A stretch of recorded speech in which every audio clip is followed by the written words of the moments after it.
morning, my friends, and welcome to another incredible Monday Reload.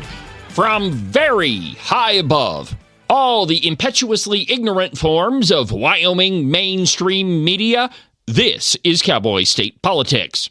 I, of course, am your illustrious host, David Iverson, firmly ensconced behind the silver Cowboy State Politics microphone and broadcasting to you from the base of the Bighorns at the Cowboy State Politics studio in Sheridan, Wyoming. Good morning, my friends, and welcome to the program. Happy Monday. Do you know what blue sky is? Yeah, it's the thing that we're not going to have a whole heck of a lot of in a couple of weeks because it'll be a screaming blizzard.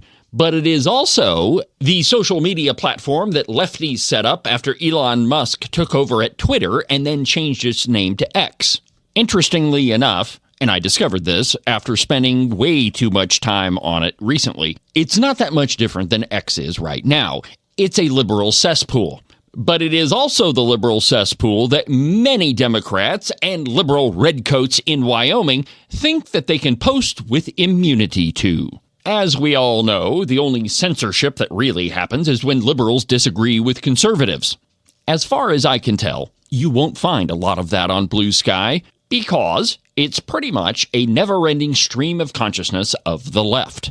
And if you really want to know, if you have this burning desire to understand what they think of conservatives, spend 10 or 15 minutes there. It really is like walking into the wrong bar and hearing the record scratch all the way to the end. Now, you might be asking yourself, David, why on earth would you subject yourself to such torture? I'll give you two reasons. First, there are very few ends that I won't go to in order to bring you the truth. And the second is, I got a hot tip from one of my operatives. On September 24th, I brought you the story of Sheridan teacher Josh Hanson's posts on Facebook. Shortly after Charlie Kirk's assassination, Turning Point USA students at Sheridan College set up a memorial or a vigil for Charlie Kirk. They invited the entire community, and it was a pretty good event. Now, I didn't count, but my guess would be there was at least a couple of hundred people there. Prior to the event, the Sheridan Press put out a little blurb about the vigil. When they posted their announcement to their social media platforms, Sheridan County School District No. 2 teacher Josh Hanson, who's an English instructor at the John Schiffer School, that's the alternative school here in Sheridan, posted in a reply, and I quote, "Cool, Nazi rallies at the college." When he was admonished for the post and a couple of other comments, one of which said, "Josh Hanson, what an uneducated statement. Please research what an actual Nazi is." Josh Hanson replied, quote, "Love blocking the Nazi apologists in my replies," end quote. When all of this became public, SCSD2 Superintendent Scott Stultz said that he would get Josh Hanson to remove the posts on social media, as if that really solves the problem. You have a teacher at the alternative school, which undoubtedly has some at-risk kids in the school, posting that everybody that disagrees with him is just a Nazi. Yeah. Covering it up so parents don't know always solves the problem. Just a helpful hint to Superintendent Stultz. It doesn't. But it does, however, help hide who it is exactly that is teaching Sheridan's vulnerable students. But as it turns out, though, Facebook is not Josh Hanson's preferred social media platform. No, that's the liberal cesspool Blue Sky. I'll tell you all about the content that he's been posting in just a second. But let me just say at the beginning of this that everybody has the freedom of speech.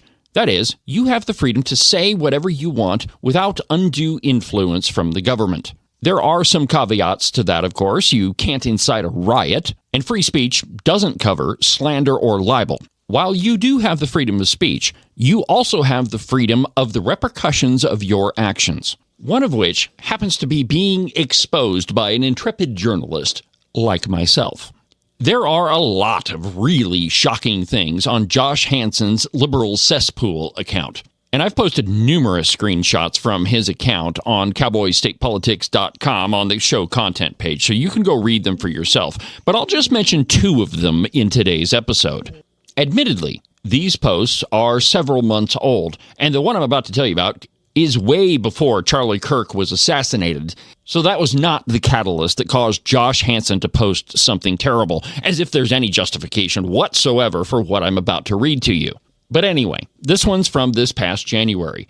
Wyoming Public Media posted an article entitled "Trans Wyomingites Would Be Banned from Bathrooms and Sports Teams Under These Bills," to which Josh Hanson replied, and I can't even believe that he said this, but anyway, here it is. Quote, "These people are fascist ghouls, and I wish for them the same fate as all the fascists before them."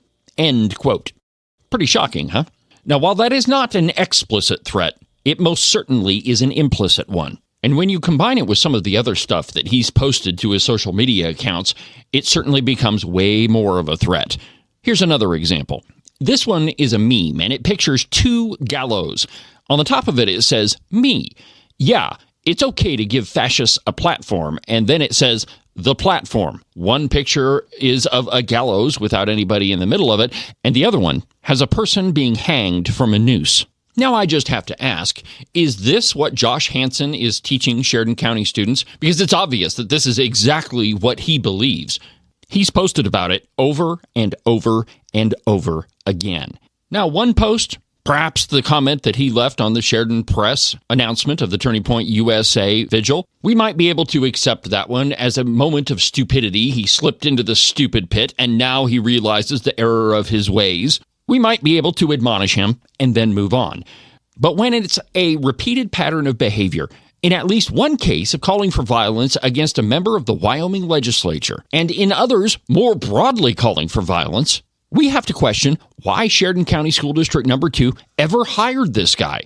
And secondly, why would they think it would be a good idea to put him at the alternative school? Like I said, if you go to my website, cowboystatepolitics.com, you can look at all of his horrible posts for yourself. In another case, in a different county, and not that long ago, Marie Hamilton of the Southeast Wyoming Sentinel published a story about Stacy Kramer. Stacy Kramer is a teacher at the Goshen County Alternative School. It's always the alternative school. Why is that? But she is also the wife of a Goshen County Superintendent of Schools, Brad Kramer. Now, by all accounts, Brad Kramer does a great job for Goshen County.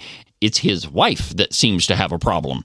This morning, I sat down with Marie Hamilton to have her tell me all about this story down in Goshen County. The details are different, of course, but it's pretty much the same thing that's happening here in Sheridan County. I have so many questions about these so-called teachers, my friends.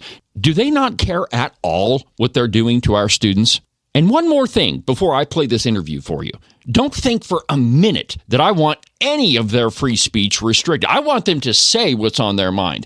I want parents across the state of Wyoming to know who exactly is teaching their kids. And if you're on the school board, or if you happen to be the superintendent of schools, and you are the one that's covering this behavior up, it means that you're complicit in this. And complicity is a tacit endorsement. You can do whatever you want. We'll just cover it up. Don't worry about it. And the more I think about it, that might actually be worse.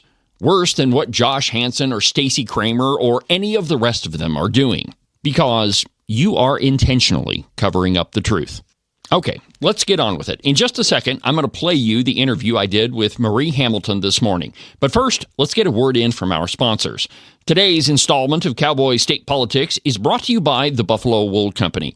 Whether you want to admit it or not, my friends, that white stuff is about to be flying around, and your feet are about to be frozen to the pavement while you shovel the sidewalk for your lovely wife every morning. You could prevent that. Well, you can't prevent the snow, and you can't prevent you having to shovel it, but you can definitely prevent your feet from feeling like a block of ice. The easiest way to do that is to get a pair of socks from the Buffalo Wool Company. They are the finest socks that I have ever put on my feet, my friends. To get you a pair, go to their website, thebuffalowoolco.com. Trust me, you won't be disappointed. Today's episode is also brought to you by Rebecca Bextel of eXp Realty. If you're looking for a realtor, probably the first qualification on your list ought to be one that you can trust. I know they all say that, but Rebecca Bextel can prove it. She's been known to talk potential buyers out of a piece of property simply because it didn't meet their needs. It's true. I've watched her do it. Whether you're buying or selling, give Rebecca a call. Her phone number is 307-699-3519. One more time, 307-699-3519. 888-848-3519. Are you tired of giving your advertising money to companies that don't exactly line up with your values? You write them a check, and then they turn around and give it to some liberal red-coated Republican and attempt to get them elected. You should stop doing that. I'd like to ask you to consider advertising on this program, Cowboy State Politics. I've got a big statewide audience, and nobody is going to beat my advertising rates. So if you need advertising, I'm the guy to talk to. Shoot me an email. The address is david@cowboystatepolitics.com. I would love to get that conversation started with you. And don't forget to subscribe and follow the program. That way, you'll be notified every time there's a brand new episode of Cowboy State Politics. You can do that from the website, cowboystatepolitics.com, or anywhere that you get your podcasts. And now, my discussion with Marie Hamilton of the Southeast Wyoming Sentinel. Joining me on the program is Marie Hamilton. Marie is the owner and publisher and editor and all things newspaper at the Southeast Wyoming Sentinel, right, Marie? Yep, correct. All right. So first, I guess, let's just start with, why don't you tell me a little bit about your paper? I know I had you on the show. It's been a while ago, but let's just refresh my audience's memory about that. Great. Sure.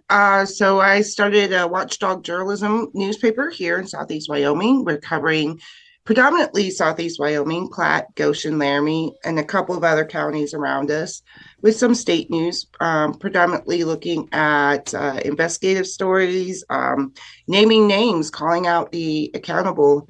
And we're located here in Chugwater. We're fully launched. We've got advertisements and subs and websites, and everything is fully launched. So check us out. Yeah. Cool. Well, it's one thing, if there's one thing that's needed, it's honest reporting. Yeah. And it's, just about every small town has their own little newspaper, but most of them are pretty much captured by the left. So I'm really happy to see just like some honest reporting. I don't really care if it's left or right. Just tell me what's happening. Be honest about it. Right. What are the facts, and what does this mean for me? That's desperately what Wyoming wants, and that's desperately what I'm giving them.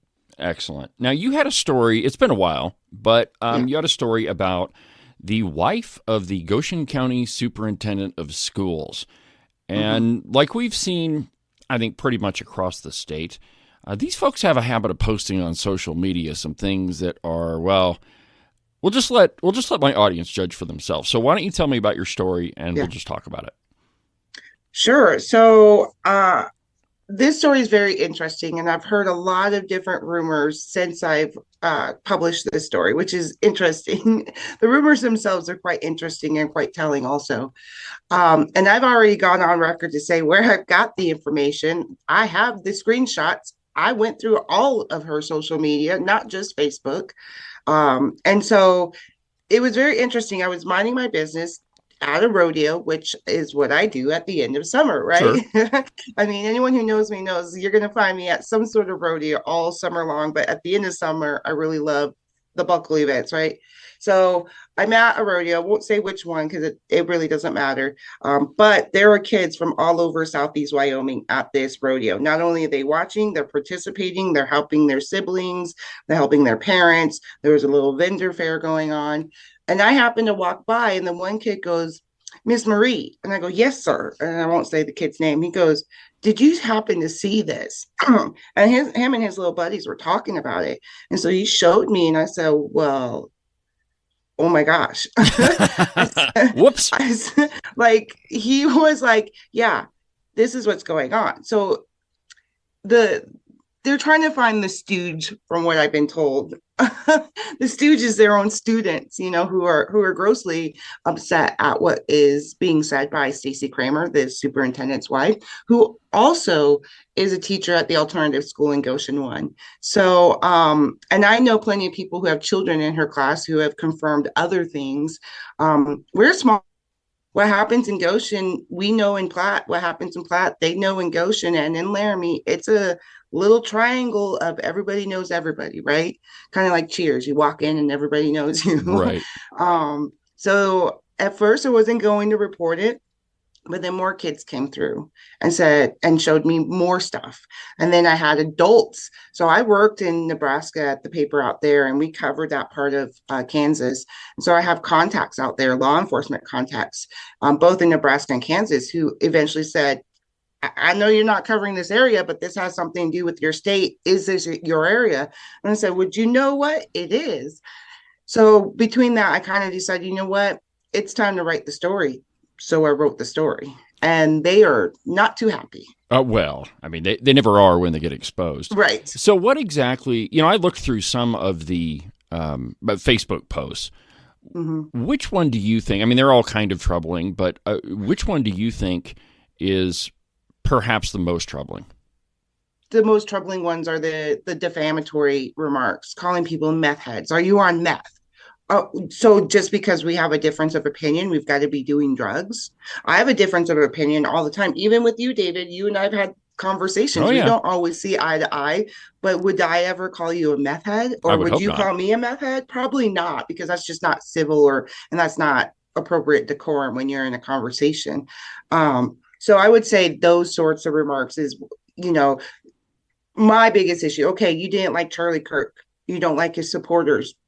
Okay, that's you. But there's absolutely a civil way to debate and discuss things with a level of decorum that's required from not only an educator, but an educator who's the superintendent's wife. You know what I mean? And then there's a way not to do it. And I think the way she did it is really what is the most ghastly to me, because some of those comments really stick out to my mind, like calling people stupid and fascist. Well, Stacey, can you define what a fascist is? Exactly. Well, two questions for you. People have had strong feelings about each other for forever. We're people, right? There are some people that we just really dislike, and we think things about them. But until recently, you wouldn't say those out loud, and certainly you wouldn't post them on the internet for all to see. Correct. You might talk about it with your spouse or with your close friends, but this isn't. You wouldn't write a newspaper article or post on social media that you want these people to die, or that you think that they're fascists, or that a guy that was brutally assassinated deserved what he got. But those are the comments that we're seeing. So I guess my first question for you, Marie, is you've been in journalism for a long time. Yeah. What changed? When did we start saying these things, writing these things out loud, calling people fascists? I mean, where was the change, do you think? Well, we could spend a whole day talking about that. So, in my professional opinion, okay, this is opinion, guys. I've got some research. I've seen the way the industry has changed over the last 20 years. So take it for what it is. I believe a combination of things happened, starting with the Obama era. You really have to take it back to Baby Bush, though, if you want to be technical, because a lot of things changed with the Patriot Act. And then we started seeing people get a little bit more boisterous because of that. Well, then it took off under the Obama era with the Smith-Mundt Act. If you don't know what that is, go look it up. I highly encourage it. And then we get to Trump. Hold on just a second. Can you just give my listeners the Cliff Notes of what that act says? Sure. The at the end of the day, the Smith-Mundt Act does many things, but the most problematic thing that it does is it allows news organizations to be less than truthful. You can interpret that however you'd like to. Some downright use it as an excuse to actually print misinformation and lies. It basically gives them a way out of being held by the standards of which every single journalist is held to, which I've got, every single copy of that I've ever been a journalist in my office. And it lets you push that boundary that we were never allowed to push to begin with. So, and there was a reason why we weren't allowed to push that boundary for over 100 years. So, and by allowed, you mean by standard. By standards, yeah. Mm-hmm. Some of us still follow 100% the actual standards, and we don't engage in that sort of behavior. So then if you go from Smith-Mundt, you go to the Trump, Hillary, Hillary Clinton, that is, she has to own some of this. She created a lot of rhetoric during her campaign. Whether you liked her, didn't like her, that's up to you to decide. I'm not going to tell you what to think or who to like. I will. But she did. Well, you will, because, that's your platform. I'm still news. But she put out, Trump did too. You can't say Trump didn't slap back with some of his own rhetoric, because he most certainly did. So I think that was the start of emboldening. And then we went through this COVID thing, right? And I really believe that because of who was in the office at the time, Joseph Biden, and his administration, I really believe that with their attempt to install the Ministry of Truth or something like that. I think that's the pejorative name for it, but that's what it was. Well, that's what it was. What the Department of Misinformation or something, right? That like it went nowhere, right? So I really believe that started to really embolden people to say these thoughts that we may have thought but never spoke out loud, not even to our spouses or friends. And I really think the internet, the social media, has played a significant role into that, because people just post on Facebook with no recollection and no forethought to what it could bring online. You know what I mean? But I'm from a generation where we grew up before all this, and then it came in our later years, in our late teenage years, where we were told then what you put online is forever. Yeah, forever. It's forever. You cannot delete it. No matter, deleting something doesn't delete it, right? So I think my generation's a little slower at doing that, but some of these young generations, they grew up with this technology, and I don't think they quite understand that. Well, and the problem that there are so many problems with it, but right. What we are seeing is public officials, and by official, I do mean either elected or appointed or hired, or, if you're in a position of public trust, you are a public official, whether it's a board Correct. Or a teacher or a school board or whatever. But increasingly, I am seeing people in positions of trust who are engaging in this same sort of behavior. And, the Goshen County superintendent's wife, which I guess she's a teacher too, Ms. Kramer, she's definitely in that category. And, I read through the text. And by the way, everything that we're going to talk about in today's episode is on cowboystatepolitics.com. Just go to the show content page, and I'm going to post all of the screenshots of all of this. But I think that it's amazing to me that, one, you have somebody who is in a position of trust posting these things that are, in some cases, pretty threatening. You could interpret those posts by Stacey Kramer. Some of them you could interpret as pretty threatening, I think. If you go to her other social media, it's more ghastly, which she has now made private, by the way. Of course, they always do. Yeah. So her Facebook was, if you thought her Facebook post was pretty bad, you would probably, it's diabolical what she has on X and TikTok and Instagram, but all of those have been made private now. So I would love to ask her. I would love to be able to sit in front of her and say, why, Stacey? You're an educator. Your job is to educate these children. And not only are you an educator, but you're an educator of at-risk youth in the alternative school, but you're also a superintendent's wife. What you do will affect your husband's job. I don't necessarily dislike or like Ryan Kramer. I don't have a problem with him. He is what he is. He's been running the Goshen County schools for 5 or 6 years now. That speaks volumes to what he's doing, I would think. I don't know. But she's got to understand that what she did will affect him and his job capacity too. Absolutely. And I just would love to ask her, why? Why? Did you not realize that one of your students or a former student would have come to someone in the media and told them what she was doing? We're a small town. Yes, we're separated by, 40 some odd miles. We're still a small town. The kids know everybody, especially the rodeo circuit. How did you not know that a kid was not going to tell someone? Well, and I think there's also a connection to Natrona County and what's Yeah. been happening with Kylie Wall. I mean, it wasn't the students. Well, I'm sure some of the students were participating, but the problem that Kylie was having was with the staff. I mean, the people that run the school. Mm-hmm. And yeah, so here's my second question, Marie. You and I are both in journalism. We work, like, we make our money on the First Amendment, and certainly everybody has the freedom of speech to, you can say whatever you want. Now, on my show, I've said, look, yeah, you do have the freedom of speech, but you also have the freedom to accept the consequences of your freedom of speech. Correct. Now, I was not a fan of the cancel culture in 2020, and it really got rolling in 2021, where you look back on somebody's social media and something they said 5 years ago, you destroyed their entire life. I didn't think that was right at all. But we're talking about teachers.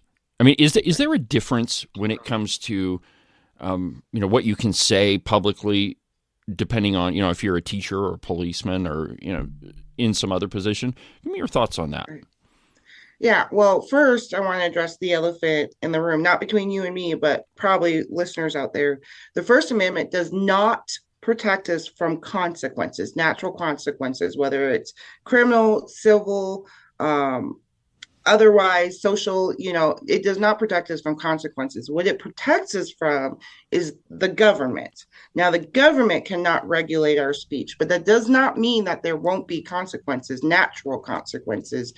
So that's first and foremost. But secondly, I've been in this business long enough that I've had to file NDAs and social contracts, right? What is that? What is the social contract? And each organization and even districts call them different, right? What is that social contract? Well, that social contract says I will behave with decorum when engaging with people online and in person. I will be polite. I will be respectful. I won't call people names. I won't cuss them out. And I've signed those my entire career. Well, I come from a teaching family. I know for a fact, because I've also talked to the districts here, and we've had to cover, the yearly updates when they update those policies, right? So I know for a fact that all 3 districts here in Southeast Wyoming, in fact, all 23 districts in the state of Wyoming have a social contract. Now, the name might be slightly different. It might be called policy, blah, blah, social blah. media policy or something. Right. Yeah. So, but they all have a policy that states essentially the same thing. You, as a teacher, will have decorum online. You'll be respectful. And Goshen County does too. I included the Goshen County policy in my story for everyone to read. It very, very clearly says, be respectful. Do not act in a manner that would shed bad light on the district. Well, I think if you're calling someone a meth head or other, not fascist so nice things. Right, racist, when you don't even know that person, I would assume that that's not acting with decorum, at least in my opinion. So, well, and I think that there's another aspect to it too. Like, you're teaching children, and we all know that children are very impressionable, and we all looked up to our teachers. Some of them we liked more than others, but still, they're in a position of authority, and they're the person that stands up in front of the class and instructs students all day long. And the times that we're in, your students are going to go home and look at your social media. Exactly. They're going to find out exactly, what you're saying when you're not in the classroom. And, right. I really worry about these folks that are saying stuff online that is pretty terrible. And then they walk, the very next morning, they walk into the classroom. Right. I mean, how can you, I don't know that you can separate those two. You can't, and I find this so confounding. So you and I are roughly the same age. Let's not say how old we are. But in my day, I never knew my teacher's political views. You shouldn't have. I didn't. Yeah. I never knew anything other than they were a good person. They were a great community leader in the community. They were out in the community. And they were a fantastic teacher. Well, not all of them, but most of them, right? So I never knew anything about my teacher's political background. And I grew up in a small town, so you would think I would definitely know, but it was just not something we openly put out there. So my question to America, and maybe you might have this answer because I can't find it, is why is it okay now to talk about politics instead of the issues? Why is it okay to know the teacher's politics instead of the issues in the classroom? Look, I don't care what Stacey Kramer's politics are, left, right, up, down, purple, pink, orange. I don't care. What I care about is Goshen County is failing in reading, writing, and math right Yes. now. So what I care about is teachers are not getting sustainable living wages to then teach those kids, and they're still putting money into their classroom they should not have to be putting it into. Why can't we have conversations that are beneficial to our community, that affect our community? Who cares what your personal politics are and whether you like a sitting president or not?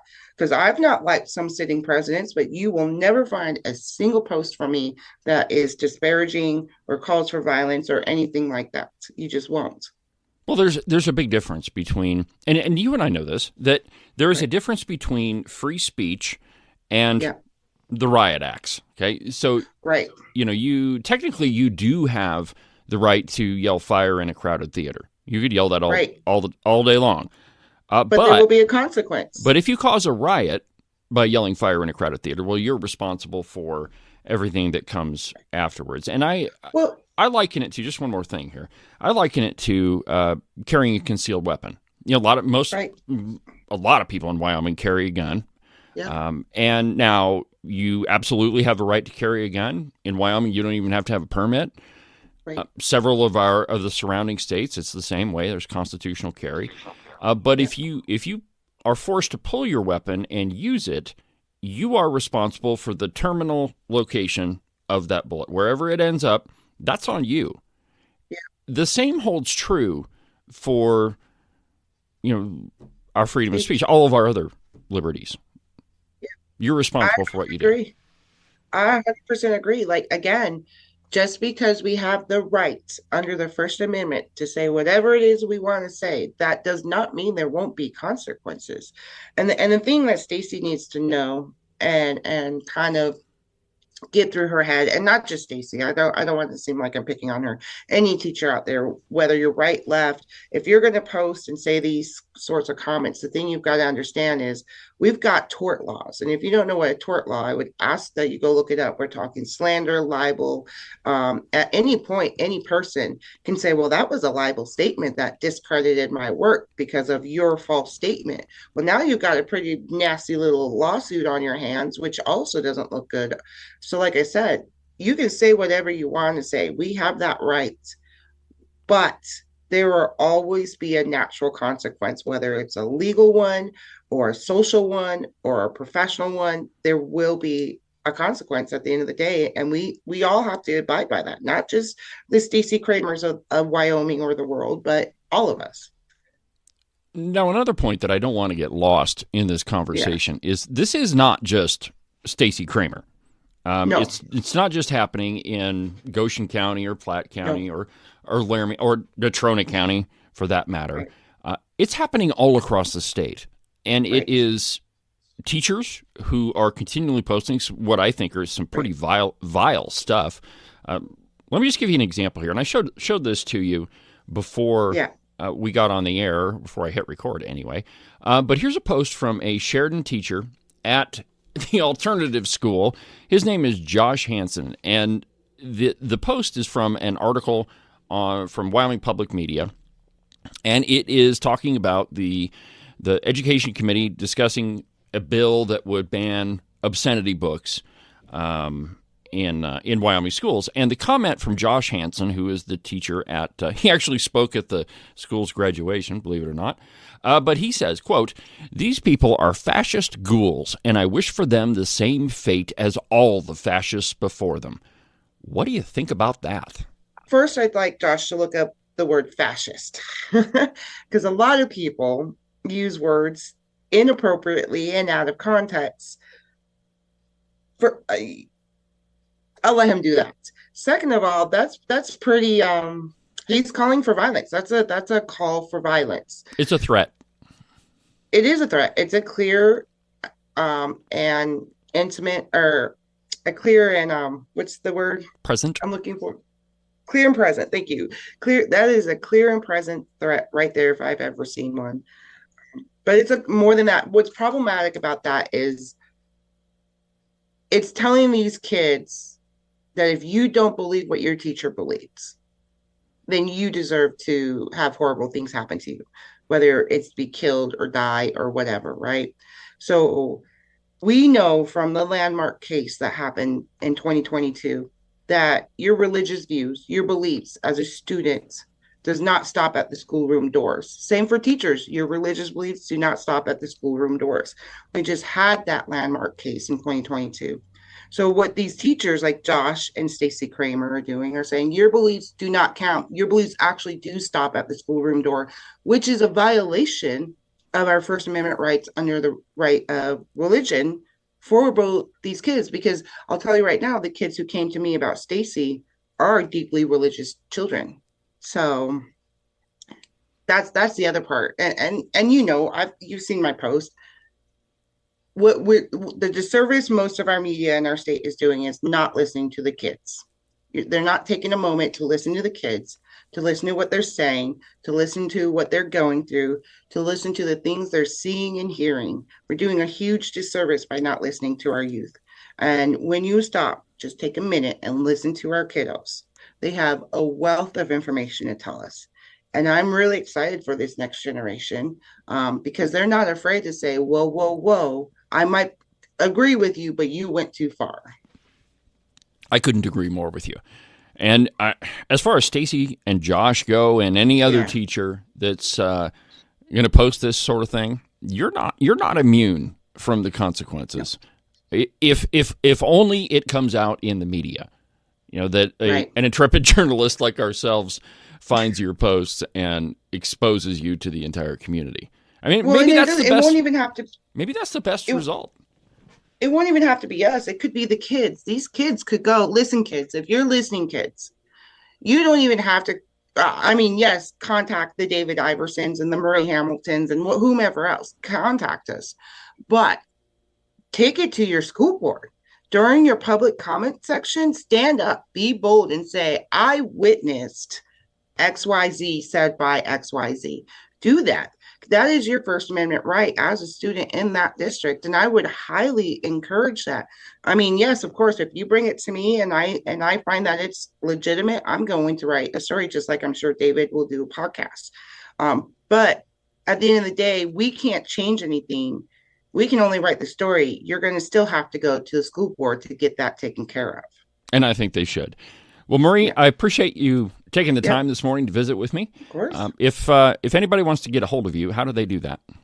Sure. They can email me at marie@307wyomingsentinel.com. Go to the website, 307wyomingsentinel.com. They can come into my office here in Chugwater, 201 First Street, right here on Main Street. They can message us on any social media. So I'm on all the platforms, guys. So, yeah. All right. Thanks again, Marie. Yep. My pleasure. Last thing before I let you go for this morning. Now, I did reach out to the Sheridan County School District Number 2 School Board, and the person I reached out to did read my message. Now, I'll admit, it was a little bit short notice, but there again, so was this program. Frankly, it only takes 5 minutes to make a phone call, and all of them have my phone number. So take that for whatever you think it's worth. Well, that'll about do it for today's installment of the program. Have a good rest of your week, and we'll talk again on Wednesday. But for now, from the base of the Bighorns at the Cowboy State Politics studio, I'm David Iverson, and this is the one and only Cowboy State Politics.